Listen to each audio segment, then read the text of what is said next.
Hi, എല്ലാവർക്കും little പള്ളിക്ക് സ്വാഗതം. ഇന്ന് വന്നിരിക്കുന്നത് ഒരു കിടുക്കാച്ചി ഐസ്ക്രീമിൻ്റെ റെസിപ്പി ആയിട്ടാണ്. ഈ ഐസ്ക്രീമിന് ഒരു പ്രത്യേകത ഉണ്ട്. ഇത് നമ്മൾ തയ്യാറാക്കുന്നത് പച്ച ചക്കയുടെ ചുള കൊണ്ടാണ്. ഇനി ഇതിനാവശ്യമായ ചേരുവകൾ എന്തെല്ലാം നോക്കാം. ഇതിനായി പച്ച ചക്കയുടെ ചുള 10 എണ്ണം, പഞ്ചസാര 4-5 ടേബിൾ സ്പൂൺ മധുരത്തിന് ആവശ്യമുള്ളത്ര, പാല് 2.5 ഗ്ലാസ്, ബദാം പൗഡർ 2 ടേബിൾ സ്പൂൺ, നിങ്ങൾക്ക് വേണമെങ്കിൽ വാനില എസൻസും അല്ലെങ്കിൽ പിസ്തയുടെയോ ബദാമിൻ്റെയോ ഫ്ലേവർ എല്ലാം ഇതിനായി ചേർക്കാം. ഇനി നമുക്ക് ഇതെങ്ങനെ തയ്യാറാക്കേണ്ടതെന്ന് നോക്കാം.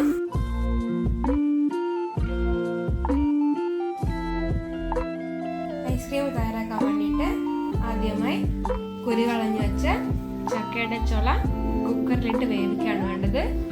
നിങ്ങൾക്ക് വേണമെങ്കിൽ വേവിക്കാൻ പാലെടുക്കാം. പാലെടുക്കുന്നുണ്ടെങ്കിൽ 1/4 ഗ്ലാസ്, നമ്മളിപ്പോൾ വെള്ളമാണ് എടുക്കുന്നത്, അത് 1/4 ഗ്ലാസ് ഇട്ട് നമുക്ക് 3 വിസിൽ വരുന്നവരെ വേവിക്കാൻ വെക്കാം.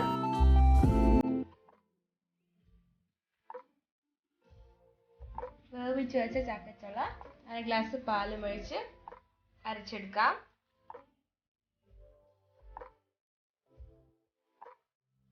അടുത്തതായി നമ്മൾ എടുത്തു വെച്ച 1.5 ഗ്ലാസ് പാലൊന്ന് കാച്ചെടുക്കാം.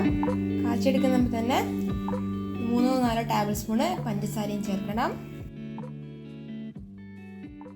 നമുക്ക് 1/4 ഗ്ലാസ് പാലും വേണം. അതിലേക്ക് 2 ടേബിൾ സ്പൂൺ ബദാം പൊടി ചേർത്തിട്ട് കാച്ചിയ പാലിലേക്കൊന്ന് ചേർത്ത് കൊടുക്കാം.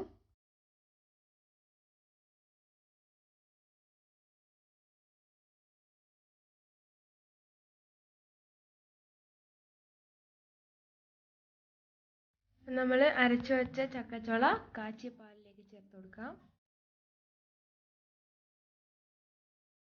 തണുത്ത് കഴിഞ്ഞിട്ടുണ്ട്. ഇനി മിക്സിയിലിട്ടൊന്ന് നന്നായി അരച്ചെടുക്കാം. ഇതിലേക്ക് പിസ്തയുടെ ഫ്ലേവർ ചേർത്ത് കൊടുക്കാം.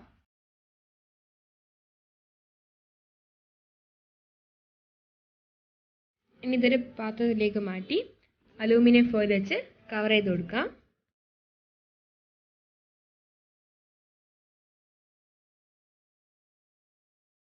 ഇനി ഇതൊരു അടപ്പ് വെച്ച് അടച്ചേക്കുക.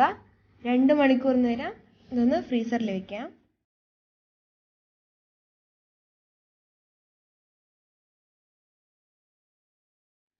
സെറ്റായി വന്നിട്ടുണ്ട്.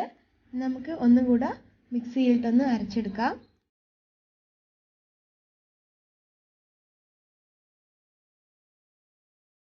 ഇനി ഇതൊരു പാത്രത്തിലേക്ക് മാറ്റി അലൂമിനിയം ഫോയിൽ വെച്ചൊന്ന് കവർ ചെയ്തെടുക്കാം. ഇത് 10 മണിക്കൂർ നേരം ഫ്രീസ് ചെയ്യാൻ വെക്കണം.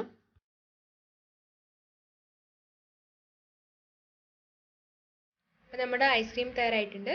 നമുക്കിതൊരു ഗ്ലാസ്സിലേക്ക് മാറ്റി വയ്ക്കാം.